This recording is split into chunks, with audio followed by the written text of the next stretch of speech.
हरे कृष्ण, राधे राधे। करवा चौथ हिंदुओं का एक प्रमुख त्योहार है। यह भारत के जम्मू, हिमाचल प्रदेश, पंजाब, उत्तर प्रदेश, हरियाणा, मध्य प्रदेश और राजस्थान में मुख्यतः मनाए जाने वाला पर्व है। ये कार्तिक मास की कृष्ण पक्ष की चतुर्थी को मनाया जाता है। यह पर्व सौभाग्यवती स्त्रियां मनाती हैं। कहीं कहीं यह पर्व कुंवारी कन्याएं अपने होने वाले पति के लिए मनाती हैं।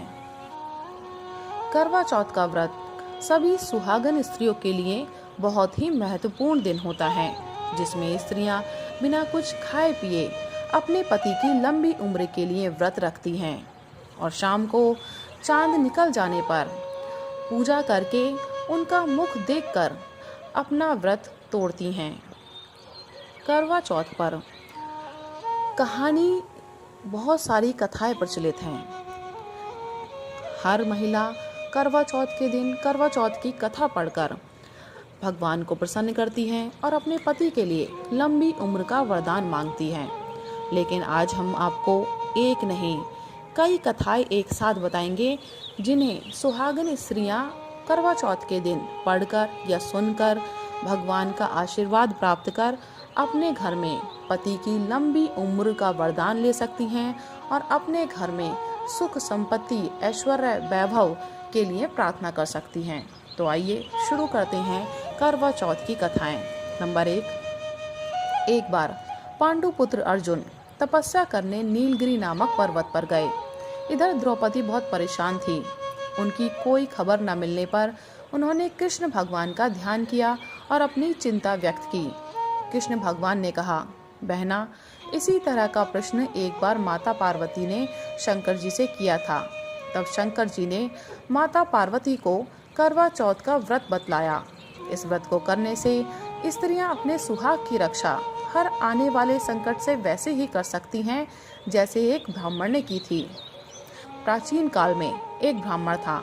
उसके 7 लड़के एवं एक गुणवती लड़की थी।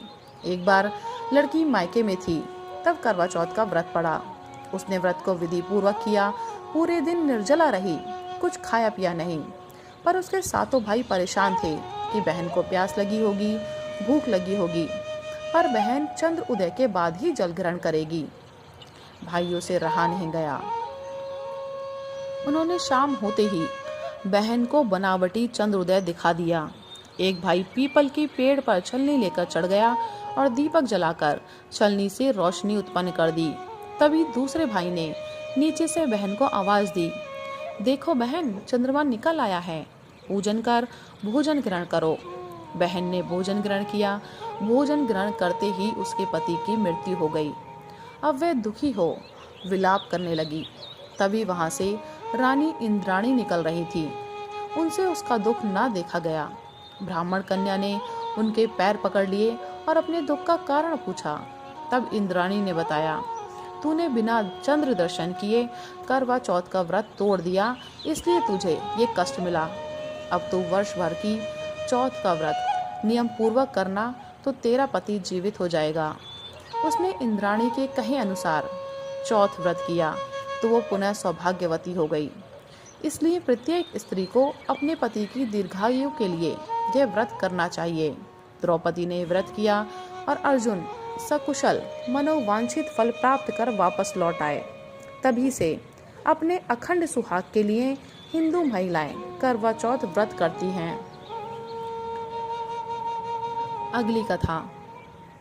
बहुत समय पहले की बात है। एक साहूकार के 7 बेटे और उनकी एक बहन करवा थी। सभी 7 भाई अपनी बहन से बहुत प्यार करते थे, यहाँ तक कि वे पहले उसे खाना खिलाते और बाद में स्वयं खाते थे। एक बार उनकी बहन ससुराल से मायके आई हुई थी। शाम को भाई जब अपना व्यापार व्यवसाय बंद कर घर आए तो देखा उनकी बहन बहुत व्याकुल थी। सभी भाई खाना खाने बैठे और अपनी बहन से भी खाने का आग्रह करने लगे। लेकिन बहन ने बताया कि आज करवा चौथ का निर्जल व्रत है और वह खाना सिर्फ चंद्रमा को देखकर उसे अर्घ देकर ही खा सकती है। क्योंकि चंद्रमा अभी नहीं निकला है, इसलिए वह भूख प्यास से व्याकुल हो उठी है। सबसे छोटे भाई को अपनी बहन की हालत देखी नहीं जाती और वह दूर पीपल के पेड़ पर एक दीपक जलाकर चलनी की ओट में रख देता है। दूर से देखने पर वह ऐसा प्रतीत हुआ जैसे चतुर्थी का चांद उदित हो रहा है। इसके बाद भाई अपनी बहन को बताता है कि चांद निकल आया, तुम उसे अर्घ देने के बाद भोजन कर सकती हो। बहन खुशी के मारे सीढ़ियों पर चढ़कर चांद को देखती है और उसे अर्घ देकर खाना खाने बैठ जाती है। जैसे ही वह पहला टुकड़ा मुंह में डालती है तो उसे छींक आती है। दूसरा टुकड़ा डालने पर उसमें बाल निकलता है। जैसे ही वह तीसरा टुकड़ा मुंह में डालने जाती है तो उसके पति की मृत्यु का समाचार उसे मिलता है। उसकी भाभी उसे सच्चाई से अवगत कराती है कि उसके साथ ऐसा क्यों हुआ। करवा चौथ का व्रत गलत तरीके से टूटने के कारण देवता उससे नाराज हो गए हैं और उन्होंने ऐसा किया। सच्चाई जानने के बाद करवा निश्चय करती है कि वे अपने पति का अंतिम संस्कार नहीं होने देगी और अपने सतीत्व से उन्हें पुनर्जीवन दिलाकर रहेगी। वह पूरे 1 साल तक अपने पति के शव के पास बैठी रही, उसकी देखभाल करती रही। उसके ऊपर उगने वाले सुईनुमा घास को वह एकत्रित करती जाती है। 1 साल बाद फिर करवा चौथ का दिन आता है। उसकी सभी भाभियां करवा चौथ का व्रत रखती हैं। जब भाभियां उससे आशीर्वाद लेने आती हैं तो वह प्रत्येक भाभी से यम सुई ले लो, पिए सुई दे दो, मुझे भी अपनी जैसी सुहागिन बना दो, ऐसा आग्रह करती हैं। लेकिन हर बार भाभी उसे अगली भाभी से आग्रह करने का कह के चली जाती हैं। इस प्रकार जब छठे नंबर की भाभी आती है तो करवा उससे भी यही बात दोहराती है।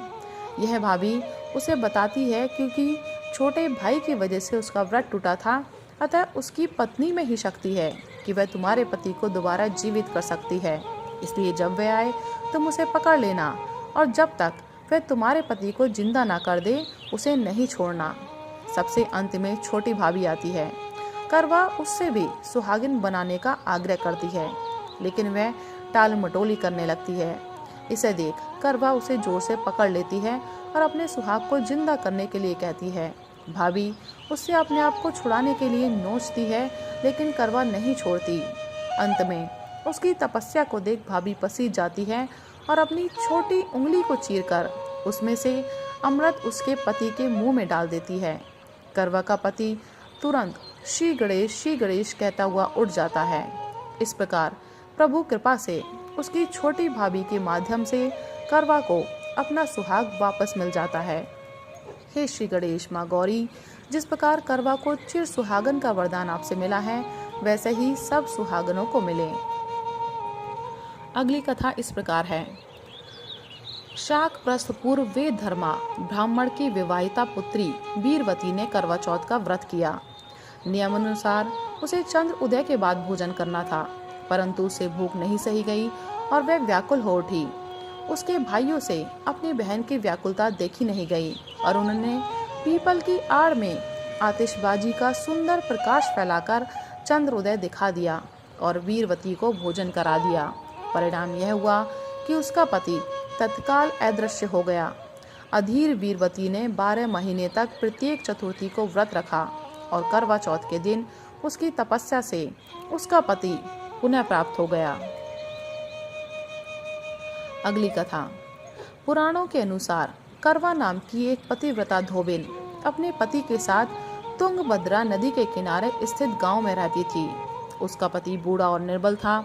एक दिन जब वह नदी के किनारे कपड़े धो रहा था, तभी अचानक एक मगरमच्छ वहां आया और धोबी के पैर अपने दांतों में दबाकर यमलोक की ओर ले जाने लगा। वृद्ध पति यह देख घबराया और जब उससे कुछ कहते नहीं बना तो वह करवा करवा कहकर अपनी पत्नी को पुकारने लगा। पति की पुकार सुनकर धोबिन वहां पहुंची तो मगरमच्छ उसके पति को यमलोक पहुंचाने ही वाला था। तब करवा ने मगर को कच्चे धागे से बांध दिया और मगरमच्छ को लेकर यमराज के द्वार पहुंची। उसने यमराज से अपने पति की रक्षा करने की गुहार लगाई और साथ ही यह भी कहा कि मगरमच्छ को उसके इस कार्य के लिए कठिन से कठिन दंड दिया जाए और बोली, हे भगवान, मगरमच्छ ने मेरे पति के पैर पकड़ लिए हैं, आप मगरमच्छ को इस अपराध के दंड स्वरूप नरक भेज दें। करवा की पुकार सुन यमराज ने कहा, अभी मगर की आयु शेष है, मैं उसे अभी यमलोक नहीं भेज सकता। इस पर करवा ने कहा, अगर आपने मेरे पति को बचाने में मेरी सहायता नहीं की तो मैं आपको श्राप दूंगी और नष्ट कर दूंगी। करवा का साहस देखकर यमराज भी डर गए और मगर को यमपुरी भेज दिया। साथ ही करवा के पति को दीर्घायु होने का वरदान दिया। तब से कार्तिक कृष्ण की चतुर्थी को करवा चौथ व्रत का प्रचलन आया।